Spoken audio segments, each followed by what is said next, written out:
যাতে যারা ভাষাগত সমস্যাটা এই বিষয়টা জানেন, সুপ্রিম কোর্ট একথা বলেছেন।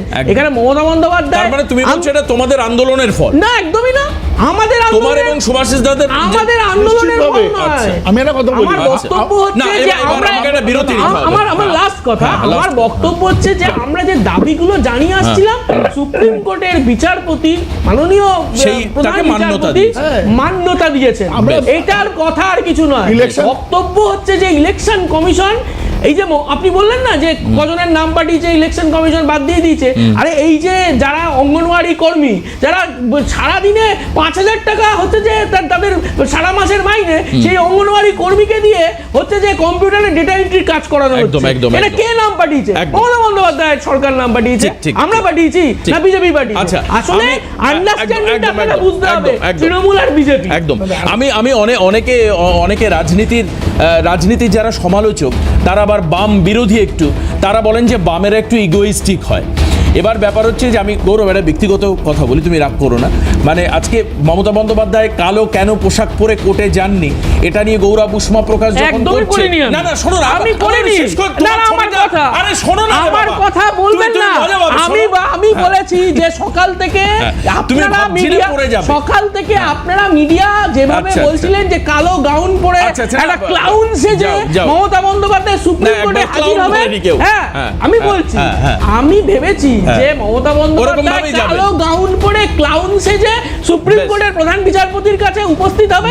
ওই গাউনের বদলে আমি শুধু কালো মাফলার দেখেছি, এর বাইরে আর কিছু দেখিনি। আমি এই কথাই বলেছি। এই ক্ষেত্রে এই যে পলিটিক্যাল ইগো কি দেখা যায়, গৌরব আজকে সকালে উঠে স্ত্রীকে বলে যে আমার কালো সোয়েটারটা বার করে রেখো, আমি বিকেলবেলা যখন প্যানেলে যাব এটা পরে যাব।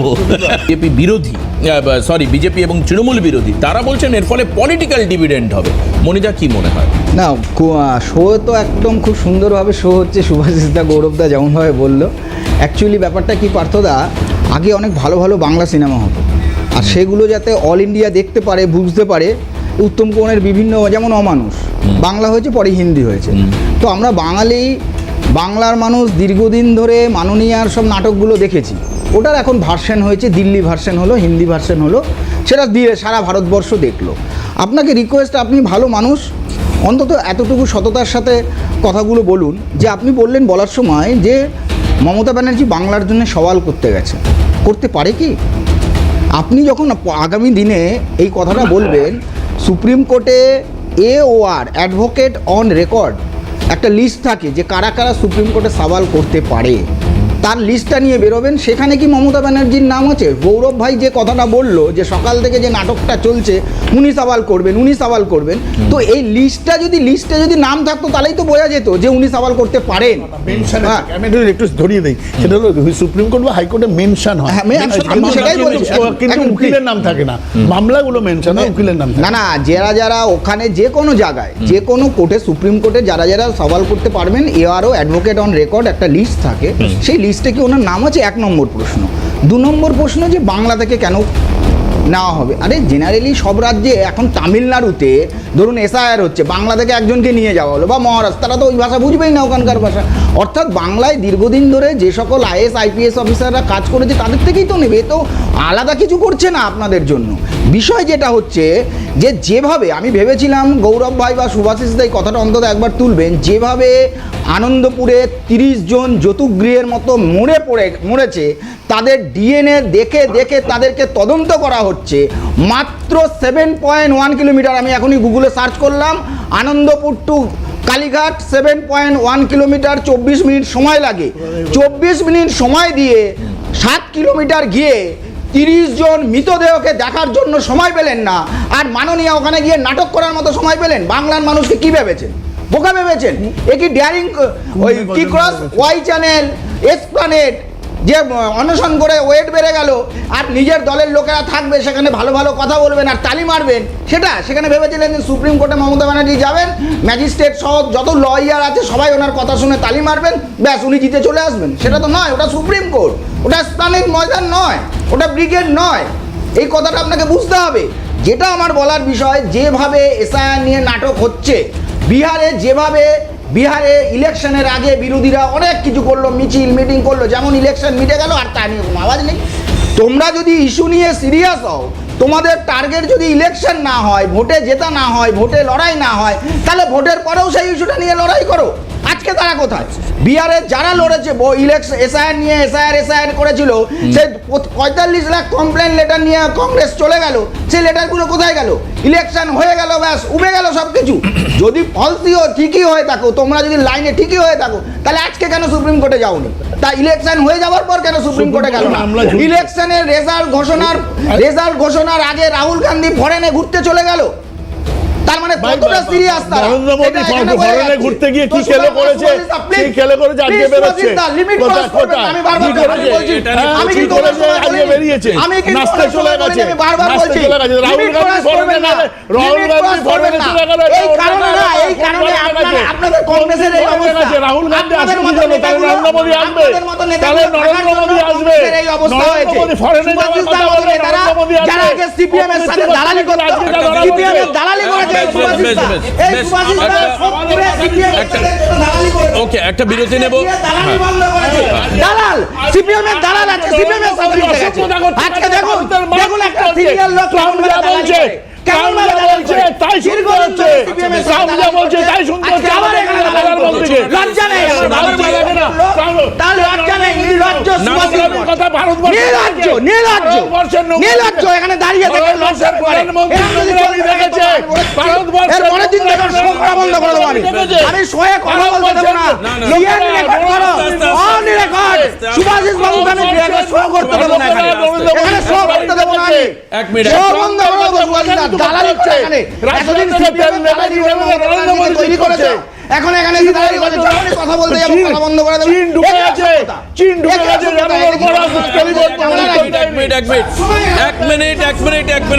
এক মিনিট আমি আবার বলছি, এটা মনিদার ফার্স্ট রাউন্ড ছিল। উচিত আমাদের এই প্যানেলের প্রোটোকল অনুযায়ী মনিদা এখন সরকার মানেনি, বিশেষত ডিইও, ইআরও, এইআরও, বিএলওদেরকে ক্ষমতা দেওয়া হোক বলে যে রাজ্য যে দাবি করছে সেটাও না দেওয়া উচিত, এবং এর ফলে কি হবে, পুরো প্রক্রিয়াটা ম্যানুপুলেটেড হয়ে যাবে এবং এসআইআর করতে প্রবলেম হবে। শুভেন্দু অধিকারীর আজকে অভিযোগ রয়েছে, এটা প্রেস কনফারেন্স করে উনি বলেছেন। আপনার কি মনে হয় এই যে ইআরও নিয়োগের ক্ষেত্রে আপনারা কোনো গাইডলাইন মানেননি, ইসিআইকে দিনের পর দিন চমকে এসছেন, জ্ঞানীশ কুমারকে ভ্যানিশ কুমার বলেছেন, এগুলো নিয়ে তিনি বলছেন আদালতে জায়গা রয়েছে। আবার শুভেন্দু অধিকারী তিনি কি বলেছেন, নির্বাচন কমিশনের মুখপাত্র না বিজেপির মুখপাত্র, সেটা আগে স্পষ্ট করতে হবে। কারণ এর আগে শুভেন্দু অধিকারীকে আমরা বলতে শুনেছি যে এর প্রতিবেদনীরা বেরোবে, তিনি তো বলেছেন যে বাইরে থেকে সমস্ত অবজারভার এসে এসব দেখবে, কেউ বাংলার কোনো অফিসার থাকবে না, ট্যাপও কেউ করতে পারবে না। কিন্তু আপনাদের মাইক্রো অবজারভার নিয়ে এত, মানে আজকে যেটা বুঝলাম মূলত যে মাইক্রো অবজারভার, এই যে 8,000-এর উপর মাইক্রো অবজারভার, এরাই সব থেকে ট্রাবলসাম একটা এপিসোড তৃণমূলের কাছে আজকের দিনে দাঁড়িয়ে। কেন এটা, কোন কারণের জন্য? নির্বাচন কমিশন ভারতের নির্বাচন করেছে, কেন বাংলার জন্য মাইক্রো অবজারভার থাকবে, কেন অন্য রাজ্যে মাইক্রো অবজারভার থাকবে? এই জায়গাটাকে স্পষ্ট করা প্রয়োজন। কোথাও একটা তাদের হাতে এমন ক্ষমতা দেওয়া হচ্ছে, তারাই সিদ্ধান্ত নিচ্ছে কোন নামগুলো থাকবে কি না থাকবে। তারা ডিক্টেড বাই সাম ওয়ান, এটা আমরা অ্যাজাম্পশন করছি, ফ্রিহ্যান্ড করছি। সেই জায়গা থেকেই কিন্তু মাননীয় মুখ্যমন্ত্রী মমতা বন্দ্যোপাধ্যায় সওয়াল করেছেন যে কিভাবে, উদাহরণ দেখিয়ে কিভাবে কোনো ছোট কেন্দ্রিক কারণে মানুষের নামগুলোকে কেটে দেওয়া। আজকে গৌরব বলল যে আজকে সুপ্রিম কোর্টের বিচারপতিরা যথার্থই বলেছেন যে বাংলা ভাষা বোঝে, বাংলা জানে এমন মানুষদের অফিসারদেরকে দেওয়া হোক। এটা রিফ্লেকশন এসেছে, এই রিফ্লেকশনটা এসেছে মাননীয় মুখ্যমন্ত্রী মমতা বন্দ্যোপাধ্যায় সওয়াল করেছেন আজকে আদালতে। এই সওয়াল জমা হয়েছে বলে এটাও বক্তব্য করেছে, মেনশন করেছে, যে পরিভাষায় বলুন না কেন বক্তব্য রেখেছে, উনি কথা তো বলেছেন, সেই কথায় রেসপন্ড তো করেছেন বিচারপতিরা। সেটা আইনি পরিভাষায়, আইনি পরিভাষায় বলেছেন, পার্থদা গত পরশুদিন বলেছেন। কিন্তু এই রিফ্লেকশনটা এসেছে বা পর্যবেক্ষণটা এসেছে বিচারপতিদের কাছ থেকে। মমতা বন্দ্যোপাধ্যায় বিষয়গুলোকে পয়েন্ট আউট করেছে, এটাকে অস্বীকার করবার জায়গা নাই। তোমরা যত ভিডিওটা আছে সবার কাছে, মমতা বন্দ্যোপাধ্যায় কি বলেছেন আর দেশের প্রধান সুপ্রিম কোর্টের প্রধান বিচারপতি কি বলেছেন দুটোই আছে। হাওয়াই চটি পড়ে এইসব কেন বলেন কেন?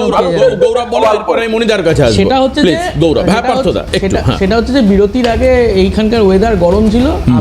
আমি সুভাষিস দাকে বলবো, মনিদার কে যথেষ্ট সম্মান জানিয়েই আপনার এটা বোঝা উচিত মনিদার বিষয়ে যথেষ্ট হতাশ। মনিদারা ভাবেন যে কলকাতায় নরেন্দ্র মোদী, অমিত শাহরা এসে হয়তো মমতা বন্দ্যোপাধ্যায় সরকারের বিরুদ্ধে একেবারে খড়গহস্ত হবেন। মনিদারা প্রচার টোচার করেন, কিন্তু সিঙ্গুরে এসে সেই মনিদারা অশ্বডিম্ব পান কিংবা অমিত শাহ কলকাতায় এসে উত্তর দেন না যে হচ্ছে যে কেন ইডির আর কি এইসব ওই হলফনামায় মুখ্যমন্ত্রী বলেছেন না যে ইডির অফিসাররাই আমাকে নথি তুলে দিয়েছে, হলফনামায় বলেছেন, আমি বলিনি। যাই হোক, মনিদার এই হতাশাটা বোঝা উচিত। এখন মনিদা আনন্দপুরের ডিএনএ খুঁজতে যান, মনিদা এটা বুঝবেন কেউ যদি পুড়ে মারা যায়, যদি তাকে চিহ্নিতকরণ না হয়, তাহলে তার পরিবারের ডিএনএর সঙ্গে সেই মৃত মানুষের ওই ছাইয়ের ডিএনএ মেলানো হয়। এখন আপনি এই ডিএনএর মধ্যে যদি হিন্দু মুসলমান খুঁজতে যান, তাহলে সেটা আপনার রাজনীতির ব্যাপার, কিন্তু আমরা খুঁজতে যাই না। আমরাও গেছিলাম, সুভাষিস দারাও গেছিল, মমতা বন্দ্যোপাধ্যায় কেন যাননি? আর মমতা বন্দ্যোপাধ্যায়কে জিজ্ঞেস করবেন। মমতা বন্দ্যোপাধ্যায় তো আবার অনেক জায়গায় চোখ বুজে থাকেন, সে যাই হোক, সেইগুলো নিয়ে প্রশ্ন তোলেন না। কিন্তু আমার বক্তব্য হচ্ছে এই যে এসআইআর প্রসেস, এই মমতা বন্দ্যোপাধ্যায় এত প্রশ্ন তুলেছেন, এই পার্থদা বললেন এটা কি সুপ্রিম কোর্টে সওয়াল করেছেন। আরে এই এসআইআর প্রক্রিয়ায় যারা ভালো কাজ করেছে তাদের বেস্ট বিএলএর পুরস্কার তো মমতা বন্দ্যোপাধ্যায়ের দল দিয়েছে তাদের দলের কর্মীদের। এই মমতা বন্দ্যোপাধ্যায়ের ভাইপো তিনি বিএলএদের তার কর্মীদের বলেছিলেন ম্যান মার্কিং করতে হবে। ম্যান মার্কিং করতে পেরেছেন? ম্যান মার্কিং করলে তাহলে এত কথা বলবার তো প্রশ্ন আসে না। দ্বিতীয় কথা, যে মমতা বন্দ্যোপাধ্যায় তো বলেছিলেন যে কাল থেকে আপনারা ভোটার লিস্ট নিয়ে বেরিয়ে পড়ুন ভুয়ো ভোটার ধরতে।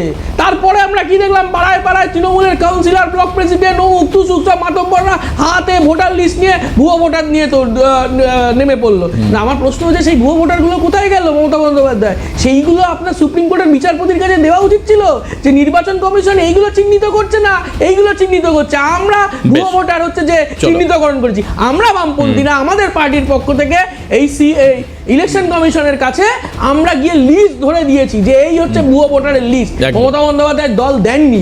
আমাদের প্রশ্নটা এখানে, আসলে এই যে বিজেপির আরএসএস এর যে পরিকল্পনা নাটক, সেই পরিকল্পনায় মমতা বন্দ্যোপাধ্যায়, নরেন্দ্র মোদী, শুভেন্দু অধিকারীরা হচ্ছে যে অভিনয় করছে। এই অভিনয়ের মধ্যে মানুষকে বিভ্রান্ত করবার বিরুদ্ধে আমরা কথা বলতে এসেছি। মনিদাকে একটু বলতে, মনিদা আজকে মেন এই যে আমি শুনানি শব্দটা যদি সত্যি টেকনিক্যালি ভুল হয়, তাহলে এই যে আলোচনা হলো বা কোর্টে দাঁড়িয়ে, সেখানে মাইক্রো অবজারভার কেন 8,000-এর ওপর কেন এই প্রসঙ্গ উঠে আসলো? মাইক্রো অবজারভার থেকে কী সমস্যা? দ্বিতীয়ত দুটো প্রবলেম, এই যে নামের ভি এর জায়গায় বি বা বিয়ের পর টাইটেল পরিবর্তন, সত্যি তো এগুলোর ব্যাপারে কি আরেকটু ইসিআই এর মানে গুরুত্ব দেওয়া দরকার ছিল? বা বাঙালি লোক যে বাংলা বোঝে সেরকম অবজারভার বা রোল অবজারভার বা মাইক্রো অবজারভার নিয়োগ করা দরকার ছিল? আপনাদের কি রিয়ালাইজ? একটা বিষয়ে ভাই গৌরবের একটা প্রশ্নের উত্তর দিই যে আজ থেকে 25 বছর আগে যখন একটা দলে জয়েন করেছিলাম, তখন জানতাম না কোনোদিন সরকারে আসবে, কোনোদিন এমপি হবে, বিরোধী দল হবে। আমরা আজকে প্রধান বিরোধী দল, আমরা হতাশ হয়ে যাচ্ছি। আর যারা ওখান থেকে রাজা ছিল এখন জিরো হয়ে গেছে, তারা নাকি আমার দরকার, প্লিজ, এগুলো ঠিক হচ্ছে। ভট্টাচার্য বলেছেন যে জ্ঞানেশ কুমারকে কলকাতার রাস্তায় আসতে হবে, এটা হতাশার কথা না ইতিবাচক? আপনি বলুন। 2 নম্বর কথা, হতাশ আমরা হব। সদানন্দ মাস্টার, কেরলের একজন মাস্টারমশাই, কমিউনিস্টরা ওখানের সিপিএম তার পা দুটো কেটে দিয়েছিল, সে এখন রাজ্যসভার সাংসদ, এখনো গুগলের ছবি দেখতে পারবে। 2 দিন আগে তার দুটো যে করেছেন, প্লিজ আপনারা যে খুন করেছেন কানুনে, তোমার সময় আমি বলি, আপনারা যে খুন করেছেন 218 জন, যে জায়গাটায় সেটার উত্তর কি হবে আপনি বলুন। পার্থদা যে কথাটা বললেন যে কেন এত মাইক্রো অবজারভার, ওখানে তো বলা হয়েছে যে ক্লাস 2 অফিসার চেয়েছিল নির্বাচন কমিশন, তারা তো দেয়নি, তাই জন্য মাইক্রো মানে বিগ গ্রেড অফিসার চেয়েছিল। আজকে সুপ্রিম কোর্ট বলেছে তো কেন পার্থদারা যেটা গৌরব বললো, একই সেম জিনিস আমি বলছি যে কেন একই জিনিস আপনারা রিপিট করছেন। আচ্ছা, এটা কি সত্যি ইসিআই 3-3বার চিঠি দিয়ে এদেরকে চেয়েছে? তারপর আমি বলছি তো চিঠি দিয়েছে। আরেকটা সুপ্রিম কোর্ট আরেকটা বলেছে যে আপনাদের যদি এরকম আপনাদের যদি অসুবিধা হতো আপনারা দোভাষী দিয়েছেন, যে প্রশ্নটা তুমি করলে যে কেন বিপুল হচ্ছে যে দোভাষী দিতেন, সেটাও তো রাজ্য সরকার দেওয়া হয়নি, শুধুমাত্র ইস্যুকে হাইলাইট করে। কিন্তু পার্থদা একটা জিনিস বুঝবেন, আমি যে কথাটা প্রথমে বলেছিলাম, বাংলার মানুষ বুঝে গেছে, যার 4টে আঙুল নেই সে সুইসাইড নোট লিখলো। অভিষেক ব্যানার্জি সেখানে গিয়ে বড় দেখা করে এলেন, সে নাকি এসআইয়ের জন্য। আবার একজন সুইসাইড করলো ফ্রাস্ট্রেশনে, কি তার বইয়ের সাথে তার 20 বছর কোনো সম্পর্ক নেই, সেই ফ্রাস্ট্রেশনে সে করলো, কিন্তু এসআইআর জন্য তার আত্মহত্যা করেছে বলে করে দিলে। এই যে আপনারা যে ফলস প্রোপাগান্ডা চালাচ্ছেন না, বাংলার মানুষ বুঝে গেছে। অন্তত বাংলার কথাটা চিন্তা করুন, বাংলায় ছিল আবার ওটাকে দিল্লি নিয়ে অল ইন্ডিয়ায় বাংলার মুখ পোড়ানোর কি দরকার? দাদা হাতার একদম সময় নেই। এখানে দাঁড়িয়ে ইসিআই কি পারতো যে সঠিকভাবে প্রচারটা করতে, সঠিকভাবে বিষয়টা মানুষের সামনে রাখতে? এটাও কিন্তু প্রশ্ন থেকে এবং আরএসএস এর স্ক্রিপ্টে ইসিআই কাজ করেছে। সময় নেই, আজকে আমরা এখানে শেষ করব। একদম ইসিআই হয়তো এই কাজটা পারতেন, রাজনৈতিক দলগুলো হয়তো সব এই কাজটা পারতেন, কিন্তু সেখানে তুমুল একটা অসহযোগিতা আজকে এই জটিল পরিস্থিতি তৈরি করেছে, যেখানে হয়তো সত্যি অনেক যোগ্য মানুষের নাম কেটে বাদ চলে যেতে পারে এই জটিলতার জন্য, মানে যে নন কোঅপারেটিভ মানসিকতার জন্য, মেন্টালিটির জন্য। আসুন আজকে এখানে শেষ করি। হয়তো আগামী দিনে সদুত্তর আমরা পাবো, হয়তো রাজনৈতিক সহাবস্থানের সৎচিন্তা রাজনৈতিক নেতাদের মাথায় আসবে, হয়তো আসবে। আজকে এখানে শেষ করব। সবাইকে ধন্যবাদ জানাবো, গৌরবকে, শুভাশিস দাকে, মণিদাকে এবং পার্থদাকে, এবং সঙ্গে সর্বোপরি আপনাদেরকে নমস্কার জানিয়ে শেষ করছি। সঙ্গে থাকবেন।